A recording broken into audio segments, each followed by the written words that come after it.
नमस्कार विद्यार्थी मित्रांनो, VJC स्टडीच्या यूट्यूब चॅनलवरती तुमचं स्वागत आहे. राज्यसेवा पूर्व परीक्षा 2025 याचे फॉर्म भरताना बऱ्याचशा जणांना अडचणी येत आहेत.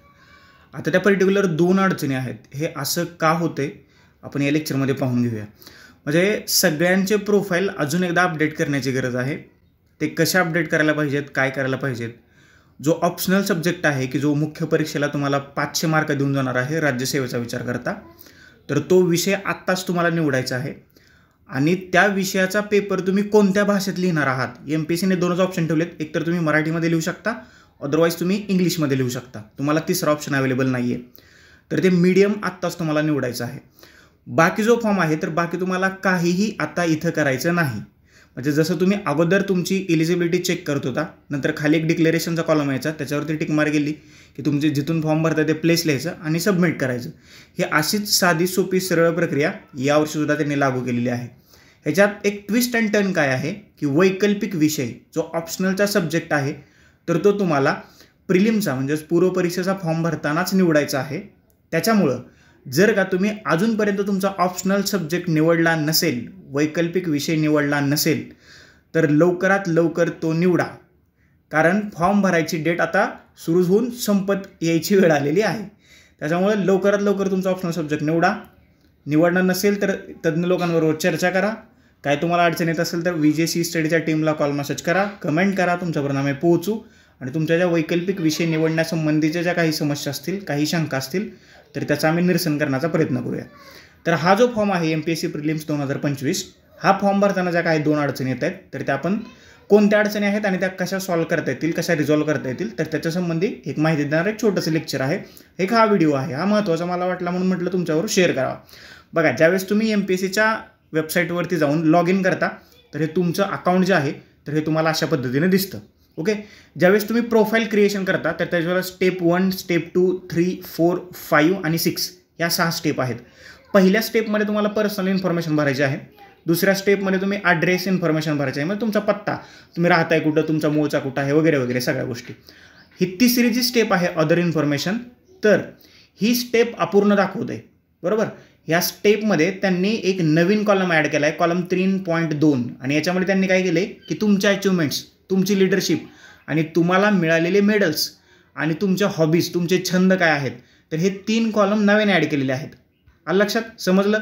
आणि जर का तुम्ही ही प्रोफाईल एडिट करून तिसरी स्टेप कंप्लीट केली नाही तर तुम्हाला फॉर्म सबमिट करता येणारच नाही, म्हणजे होतच नाही फॉर्म सबमिट. कारण ते प्रत्येक पोस्टला काय दाखवते, यू आर नॉट इलिजिबल. आलं का लक्षात? म्हणजे 2-3 दिवसापासून ही जी प्रोसेस आहे तर ती चालू झालेली आहे की बऱ्याचशा जणांना असं दाखवलं जातं की यू आर नॉट इलिजिबल. मला बऱ्याचशा जणांचे फोन आले, सर म्हणे हे असं का होतं, असं का होते. तर ते का होते, तर ह्या तिसऱ्या स्टेपवरती तुम्ही ज्यावेळेस क्लिक कराल स्टेप 3 वरती, त्याच्यामध्ये अदर इन्फॉर्मेशन आहे बाकीची, आणि त्याच्यामध्ये त्यांनी 3.2 नावाचा एक नवीन कॉलम ॲड केला आहे. आणि त्या कॉलममध्ये तुम्ही कशात पार्टिसिपेट झाला होता का, म्हणजे NSS असेल, NCC असेल, म्हणजे सर्टिफिकेट असेल तर तुमच्याकडं, तर ते तुम्हाला तिथे लिहायचं आहे. दुसरा कॉलम आहे लिडरशिप, आणि त्याच्यात तुम्हाला कुठलं मेडल वगैरे, पदक वगैरे मिळाले का ते लिहायचं आहे. आणि तिसरा कॉलम आहे तुमचे छंद किंवा हॉबीज काय आहेत तर ते तुम्हाला तिथे लिहायचं आहे. बरोबर.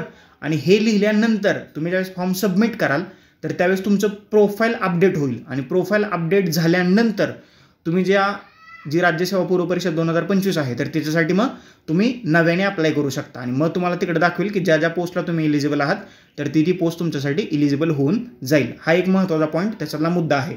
बरोबर. आलं लक्षात? आता डिरेक्टली तुम्हाला स्टेप 3 वरती गेला तर 4 वरती तुम्ही क्लिक करून सबमिट करून पुढं व्हा, 5 वरती सबमिट करून पुढं व्हा, आणि 6 वरती सबमिट करून पुढं व्हा. आणि मग ते तुम्हाला विचारेल की हे प्रोफाईल सेव्ह करायचं आहे आणि लॉक करायचं आहे का, तर ते सेव्ह करा आणि ते लॉक करा. ओके. नंतर लॉग आउट करा, नव्याने लॉग इन करा, आणि मग जी राज्यसेवा पूर्व परीक्षेची जाहिरात आहे त्याच्यावरती क्लिक करून तुमची इलिजिबिलिटी चेक करा. आणि ज्या पोस्टला तुम्ही इलिजिबल आहात त्या पोस्ट तिथं दाखवेल. त्या कशा दाखवेल मी तुम्हाला पुढे सांगतो. आलं लक्षात? ही तिसरी स्टेप आहे. स्टेप 3 जे आहे तर तिथं थोडासा प्रॉब्लेम आहे, ते तुम्हाला अपडेट करावं लागेल. अपडेट केल्याशिवाय तुम्हाला फॉर्म भरता येणार नाही. बरोबर. समजलं? That's it. सोपं होतं. आता बघा, ज्यावेळेस तुम्ही इलिजिबिलिटी चेक कराल तर ज्या पोस्टसाठी तुम्ही इलिजिबल आहात, उदाहरणार्थ काही लोक राज्यसेवा देतील, काही लोक फॉरेस्ट देतील, काही लोक ॲग्रिकल्चर, वनसेवा, कृषी सेवा, अन्न आणि प्रशासकीय सेवा, इतर किंवा अभियांत्रिकीच्या सेवा, तर त्या क्रायटेरियानुसार तुम्ही त्या पोस्टला इलिजिबल आहात. आणि ज्यावेळेस तुम्ही चेक इलिजिबिलिटी करता तर सर्वात खाली हा कॉलम आलेला तुम्हाला दिसेल.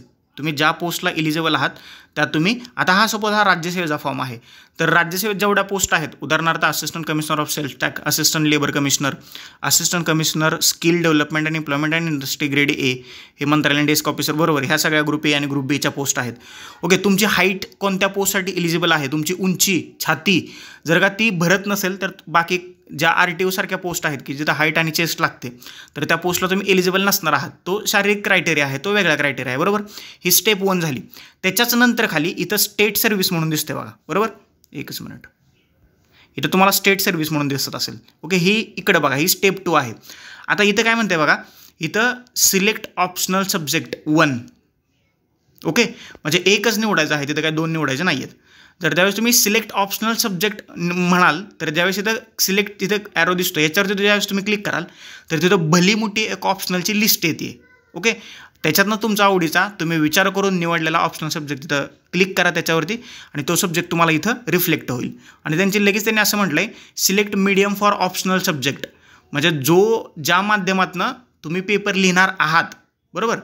आता बघा इथं 1 आणि 2 का म्हटलं आहे, तर जे फॉरेस्ट आहे, जे ॲग्री आहे, किंवा जे अन्न आणि प्रशासकीय सेवा आहेत, यांच्यासाठी 2 मेन्स ऑप्शनल सब्जेक्ट आहेत, त्याच्यामुळे त्यांनी 1 आणि 2 म्हटलं आहे, बरोबर. म्हणजे जसे तुम्ही सपोज आता काही पेपर आहेत, केमिस्ट्री आहे, म्हणजे जो FSOसाठी असतो, अन्न आणि प्रशासकीय सेवेसाठी, तर त्याचे 2 ऑप्शन असतात. त्यांनी पेपर 1 आणि पेपर 2 म्हणले. जर का तुमची राज्यसेवा असेल तर तुम्हाला इथे एकच ऑप्शनल निवडायचा आहे, म्हणजे तिथं तसा क्रायटेरिया येतो की एक ऑप्शनल. त्याच्यानंतर select medium for optional subject, म्हणजे ऑप्शनलचा पेपर तुम्हाला कोणत्या भाषेत लिहायचा आहे. बघा, सायन्सचे पेपर आहेत तर ते तुम्हाला मराठीत लिहिता येणार नाही आहेत, त्याच्यासाठी इंग्लिश हीच एकमेव भाषा आहे. सोबत आता PSIRचा आहे, म्हणजे पॉलिटिकल सायन्स आणि इंटरनॅशनल रिलेशन, की जो आपण शिकवतोय. आता हा पेपर आहे, जर का तुमचं इंग्लिश चांगलं असेल तर तुम्ही इंग्लिशमध्येही लिहू शकता. जर का तुमचं इंग्लिश चांगलं नसेल तर मग तुम्हाला ऑप्शन आहे, तुम्ही मराठीत लिहू शकता, बरोबर. आलं लक्षात. आणि शक्यतो मला वाटतं की काही सब्जेक्ट जर का तुम्ही MPSC देणार असाल तर मला वाटतं ते मराठी भाषेत लिहिलेले चांगलं असेल, कारण तुम्ही व्यक्त होऊ शकता. पण बघा, तुम्हाला जर का इंग्लिशमध्ये चांगलं व्यक्त होता येत असेल तर इट्स युअर ओन चॉईस, तुम्ही इंग्लिश लँग्वेजमधून सुद्धा पेपर लिहू शकता, असं कुठलंही रिस्ट्रिक्शन्स नाही. फक्त एक गोष्ट प्रकर्षाने लक्षात ठेवा, MPSCची मुख्य परीक्षा लिहिताना तुम्हाला 2च माध्यमात पेपर लिहिता येणार आहेत. एक आहे मराठी आणि दुसरं आहे इंग्लिश. हिंदी किंवा इतर कुठलंही लँग्वेज तुम्हाला महाराष्ट्रात उपलब्ध नाही आहे, ते तुम्ही UPSCत निवडू शकता. That's it. मग हे झाल्यानंतर तुम्हाला इथे एक्झाम सेंटर निवडायचं आहे, तुमच्या आवडीचं एक्झाम सेंटर निवडा, आणि मग इथं डिक्लेरेशन आहे, याच्यावरती टिक मार्क करा, आणि खाली जाऊन तुम्ही फॉर्म सबमिट करू शकता. अशी थोडीशी प्रोसेस आहे. बाकी कोणतीही किचकट प्रोसेस तुम्हाला इथं पाहायला मिळणार नाही, तुम्ही त्याचं टेन्शन घेऊ नका. फक्त तुम्ही प्रोफाईल एकदा अपडेट करा, केलं नसेल तर. आणि बघा, 1 एप्रिल नंतर जे फॉर्म भरणार आहेत तर त्यांच्यासाठी सगळी सर्टिफिकेट नवीन लागणार आहेत, हे लक्षात ठेवा. कारण फायनान्शियल इयर 31 मार्चला संपतं आपलं. उत्पन्नाचा दाखला असेल किंवा कास्ट सर्टिफिकेट असेल, ओके, EWS वगैरे किंवा SCBC वगैरे, तर ही सर्टिफिकेट तुम्हाला नव्याने काढावी लागणार आहेत. ही गोष्ट प्रकर्षाने लक्षात ठेवा, ओके. आणि ती म्हणजे फॉर्म भरण्याच्या मुदतीच्या अगोदर मिळत आहेत की नाही हे सुद्धा पाहिलं पाहिजे, ओके. ज्यांनी 31 तारखेच्या अगोदर फॉर्म भरले असतील, वेल अँड गुड, नो प्रॉब्लेम. परंतु जे 1 एप्रिल आणि 1 एप्रिल नंतर फॉर्म भरणार असतील तर त्यांनी मात्र या 2 गोष्टी लक्षात ठेवा, सर्टिफिकेट्स तुम्हाला नव्याने काढावं लागतील, ओके. समजलं. फॉर्म सबमिट करा आणि तुमचं मग पेमेंट वगैरे करा. तुम्ही चलनने करणार असाल तर चलन तुम्हाला मिळेल, जर का ऑनलाईन करणार असाल तर तुम्ही ऑनलाईन करू शकता, बरोबर. समजलं. तर अजूनही काही तुमच्या अडचणी असतील तर तुम्ही हा जो नंबर दिलेला आहे स्क्रीनवरती, तर याच्यावरती तुम्ही कॉन्टॅक्ट करू शकता. याशिवाय MPSC आणि UPSC 2025-26साठी पर्सनल मेंटरशिप बॅचेस आपल्याकडे आहेत.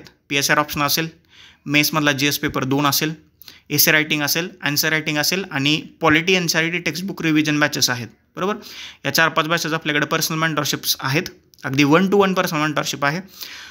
खूप सारे ॲडमिशन्स आपल्याकडे होत आहेत. आणि जर का तुम्हाला आपली टीचिंग क्वालिटी आणि काही डाऊट्स असतील तर टेलिग्राम आहे, किंवा गुगलला जरी तुम्ही VJC स्टडी चेक केलं तर तुम्हाला सगळ्या गोष्टी मिळून जातील. यूट्यूब चॅनलवरती फ्री लेक्चर सिरीज तुम्ही पाहतच असाल, पाहत राहावा. अजून काही नवीन इनिशिएटिव्ह आहेत की जे ॲब्सोल्युटली फ्री आहेत, ते यूट्यूबला, टेलिग्रामला, इंस्टाग्रामला, फेसबुक आणि व्हॉट्सअपच्या चॅनलवरती त्याची अपडेट्स तुम्हाला मिळेल. या 5ही सोशल मीडियाच्या लिंक्स तुम्हाला खाली डिस्क्रिप्शन बॉक्समध्ये दिलेल्या आहेत. त्या लिंकवरती क्लिक करा आणि VJS ई-स्टडी या ऑनलाईन लर्निंग प्लॅटफॉर्मला जॉईन व्हा, बरोबर. आणि अजूनही तुम्हाला फॉर्म भरण्यासंबंधी काही जर का डाऊट्स असतील तर तुम्ही कमेंट बॉक्समध्ये कमेंट करा, किंवा या नंबरवरती तुम्ही मेसेज केला किंवा कॉल केला तरीसुद्धा चालेल, बरोबर. म्हणजे फॉर्म भरताना कोणती चूक नका करू, फक्त अपडेट करा तुमचं प्रोफाईल आणि मग तुम्ही फॉर्म भरू शकता किंवा तो तुम्हाला भरता येईल. That's it.